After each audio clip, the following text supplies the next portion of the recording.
permission. I found that out because I was doing an interview with Dan Villano and Krista Starr. They're co-producing the upcoming Wings of Fire animated series.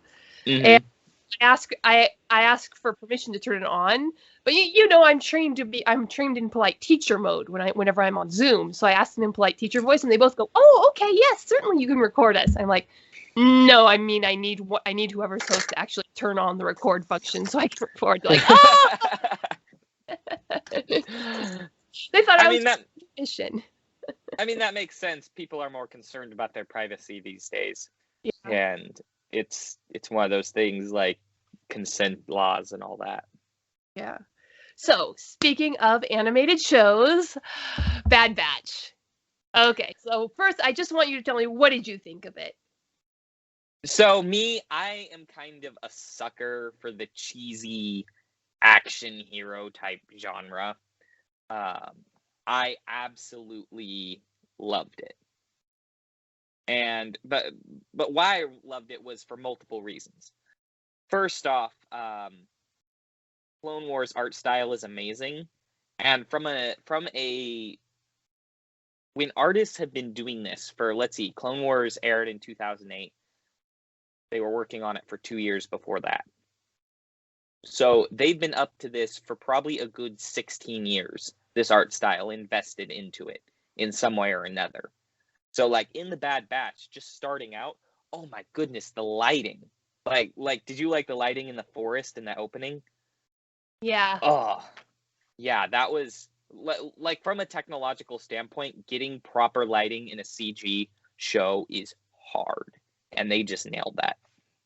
They nailed it enough that I didn't even notice it. I mean, I appreciated it from the artistic perspective, but I think the last time I noticed lighting on the Clone Wars was when they did the Baroque style lighting for one of the last episodes of season 7. Yeah, and they changed the lighting because otherwise it's just been so good for so long that I don't even think about it anymore. I'm a lot less visual than you are, I think. Yeah, and so from that perspective, it was good. Another thing is, this is a part of the Star Wars universe that people really wanted to know about. Like, what were the clones up to right after Order 66? Like that ran through my mind. Mine too. Like, right after watching episode 3 for the first time, I was just like, what psychological impacts is this going to have? Did any clones defect? Did any clones protect their Jedi? How did this work? And so have this expansion. And then the other reason I liked it is the consistency of lore. All right, so I don't know if you're familiar with the Mandalore, or sorry, the planet that the clones are on. So that they were on at the beginning, or the one they were headed to at the end? The one they're on at the beginning. I read the comic from I read the comic, the Caleb backstory comic, but so this goes back before that. There was a novel written about how there was basically the cloner, the Geonosians. That's it, the Geonosians, the people who created the clones, Geonosia. There was a clone rebellion. The Kaminoans created the clones. Kaminoans. Geonosia was the planet where, the fight was first fight. Anyway, so the Kaminoans created the clones. There was a clone rebellion, and so the Kaminoans basically, like, the Empire loses trust in clones because they want to start a conscription army, and so the Kaminoans basically start breeding their own clones to create an army. And then there's a whole thing with Darth Vader coming with the 501st Division to basically smash that rebellion. And so it looks like they're going in that direction. So that just blew me away. Just this, like, the people who are working on this show know their Star Wars lore, and they're actively thinking about it. Okay, here's one thing. It's a minor quibble, but they got the actor who played Kanan Jarrus to come back and do Kid Kanan Jarrus, and as someone who's worked with sound more than I have, couldn't they have done a better job de-aging that voice? I mean, couldn't they have just kind of leached about 40% of the bass out of it? From a technical perspective, messing with sound, probably their best action at that point would have been to get a younger actor. A lot of people found that kind of disturbing. Because I'm torn because they stuck with the same actor, and that's lore loyal, but it's like that yanked me out of the story at least 4 times in the few lines he had. Yeah, I'm glad. You could say he was right on the edge of puberty, but guys' voices don't get that deep that fast. I'm sorry. No, yeah, and like it sounded like a 40-year-old man trying to pretend to be a 10-year-old boy. Yes. So it's like, okay. And I think the problem was that he managed it. It's a little bit. It's like he managed it like 40% of the time. And so when he failed, it was just more jarring. I think it would have been less jarring if he'd just gone with the older voice. But the problem was that he actually did sound like a 10-year-old at times.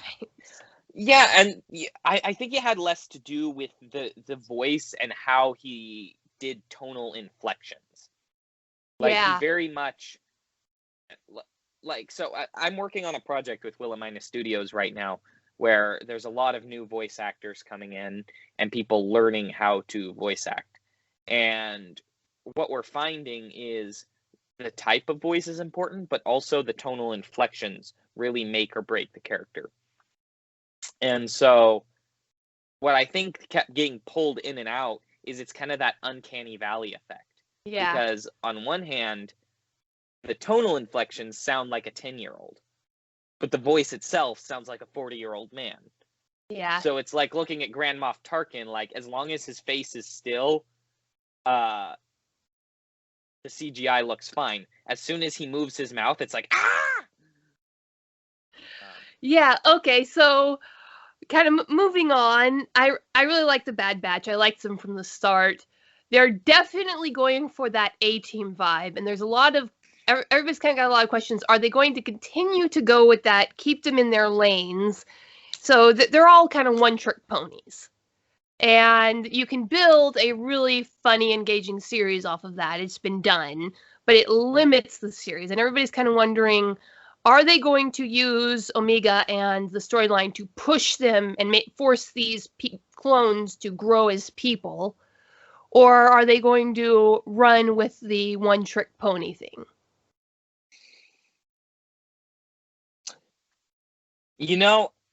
I have grown to trust Dave Filoni in his overarching story ability.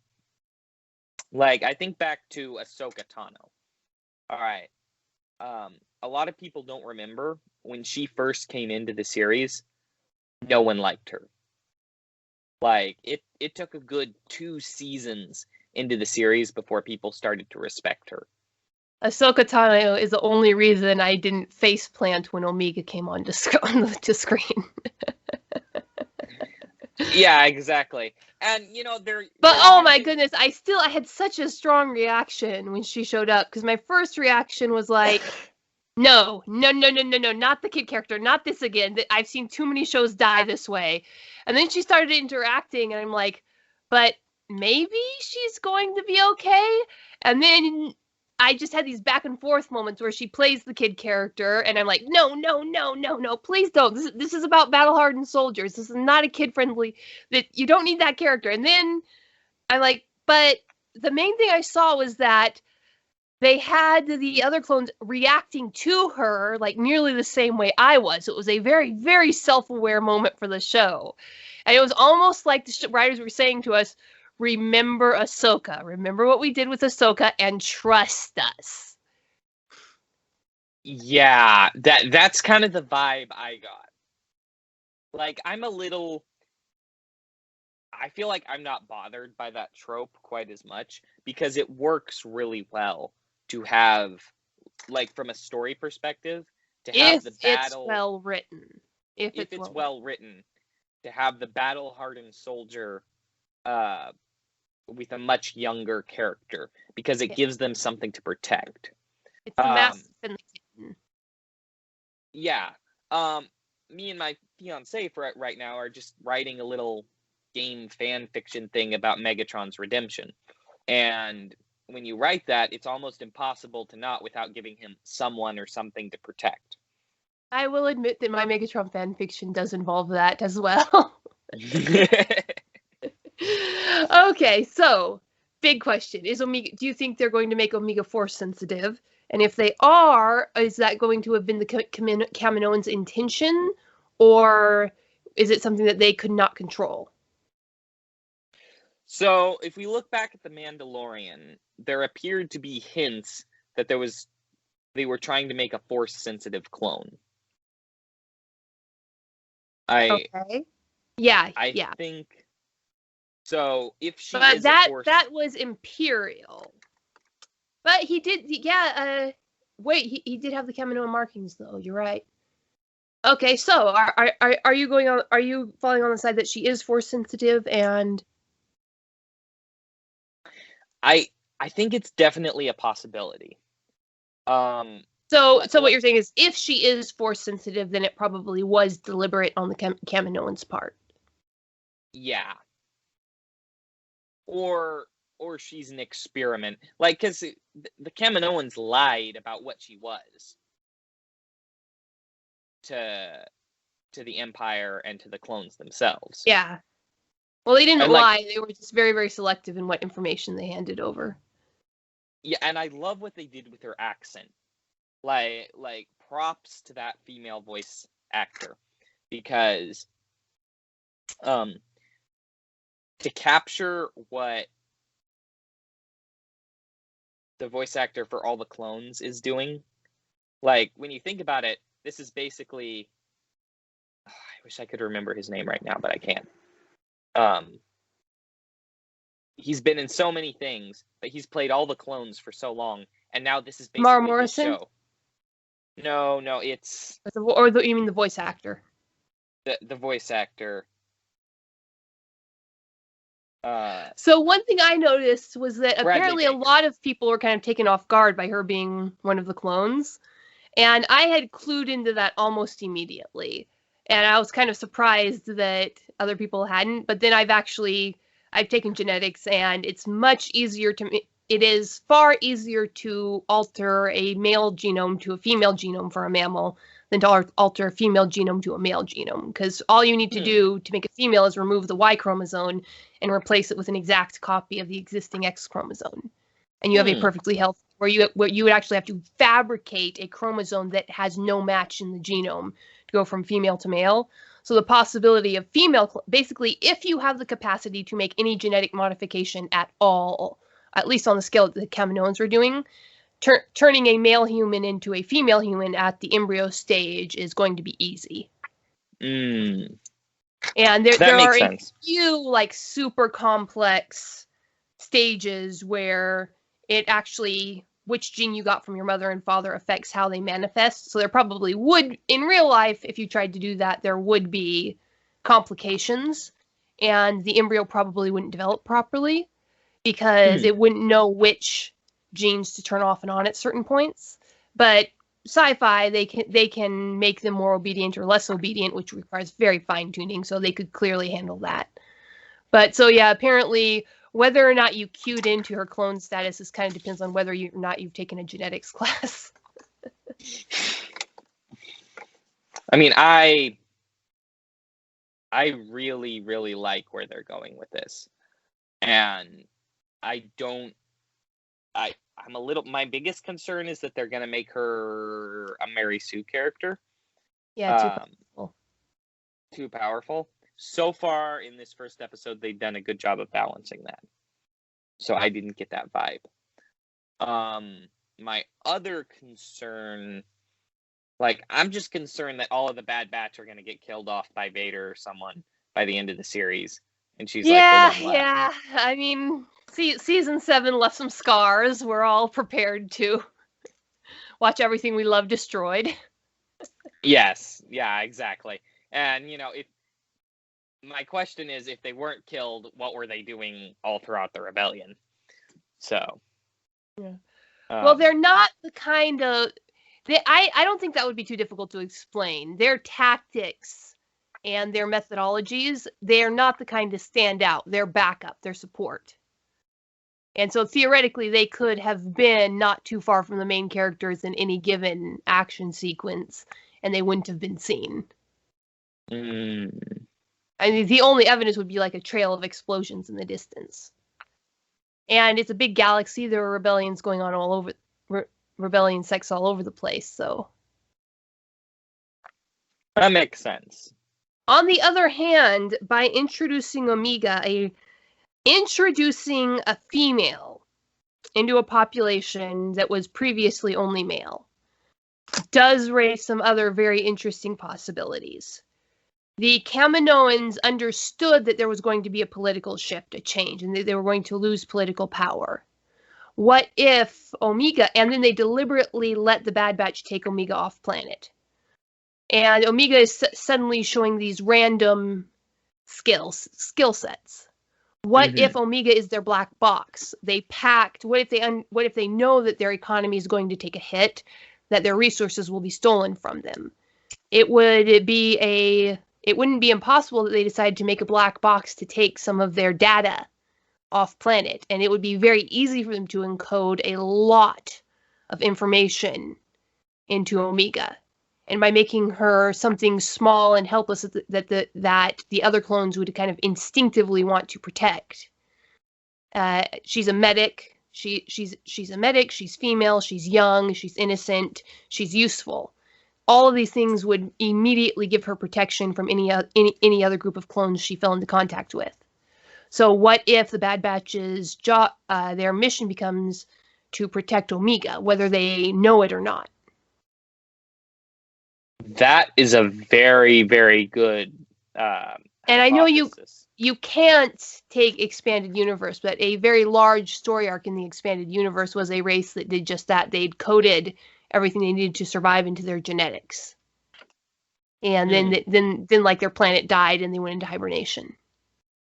Yeah, and the Kaminoans would be the most likely candidates for that story. Yeah. Because of their clone technology. I don't think we've seen the last of Kamino in this story. So unless they're somehow like wouldn't it be cool if like this group and her and everyone, if this comes back to the Thrawn saga? I imagine that there's a very high probability they're just shaping up Thrawn to be such a huge factor going forward. I can't imagine that they won't at least brush up against it. Yeah, I'm kind of hoping they encounter Thrawn in Refresh some way my memory. Was there a canon explanation for what happened to Kamino after the rebellion? So I believe they just basically became a slave planet. Like enslaved to the Empire. Like they were still very useful. And for a planet that had been kind of absolutely free to be for creative so long, that would be seen as a pretty serious disaster. Something they might want to send out a black box for. Yeah, exactly. And that would make sense for their civilization to do that, because basically, I don't know if you've done any research on the history of Kaminoa. But it's said that the planet went through a drier period. But basically they experienced this flood-like environment where the planet flipped back to being full of water. And so they had to adapt and build their cities to account for that. And so they, like the Kaminoans have basically experienced the end of the world already. So they might be prepared for it. That would be a very interesting story arc if the Bad Batch is faced with like preserving Omega as an individual or letting her be used to save an entire race. Or preserve an entire culture. And if she's been programmed basically to preserve the culture, they'd be like, Do they let her choose? Does she have any choice? And I think it'd be a really good mirror for what's going on with the rest of the clones. Yeah, and you see hints of that where, one clone is like, "You're programmed." He's like, "I am not." Oh, that's an homage to every time that conversation's been had in science fiction. That was such a yeah. So, we only have a few more minutes. So, just overall, what are your thoughts on the series? A lot of potential. When it first came up in the Clone Wars, when that arc, the Bad Batch, first came up, I was like, "Oh, you could make a series out of this group." And I'm like, "Oh, that's exactly what they were doing." When you come up with a concept that unique and new and just throw it in there, it's like, "Oh, they're trying to make a series." So, do you think we'll get to see Commander Cody? I don't know. Just because they've thrown his name out there, but they've kind of kept him in the background. Like, to the point where it seems intentional. I know, which is odd. I mean, it could be that they just don't want to deal with the one who stuck with the Empire. They don't want to deal with but this is not a franchise that's ever shied away from complex moral situations. Yeah. And I love the dynamic of the older clones. Yeah. In Rebels, that was the best part. Of just these almost half crazy old guys living out in the middle of nowhere who are pushed back into the war. Half crazy? Well, depending on which one. Well, it's been great talking to you, Chris. I gotta hang up. I got places to go, people to see, but thank you. Do you have anything you want to plug before we sign off? Not at the moment, but we will maybe sometime in the future. We being Willamina... Willamina Studios. Okay. All right. I will talk to you later. All right. The book from author Betty Adams, Humans Are Weird, I Have the Data, is a humorous look at human behavior through the eyes of aliens. This book is arranged in separate reports or essays, documenting the experiences with humanity through the lens of the aliens who have to interact with them. This anthology of short stories and vignettes from alien points of view highlights some of humanity's quirks we can all relate to. Author Betty Adams captures how strange and interesting humans can really be. This is a fun collection of stories you will really get a kick out of. Humans Are Weird. I Have the Data from author Betty Adams. Order your copy right now on Amazon.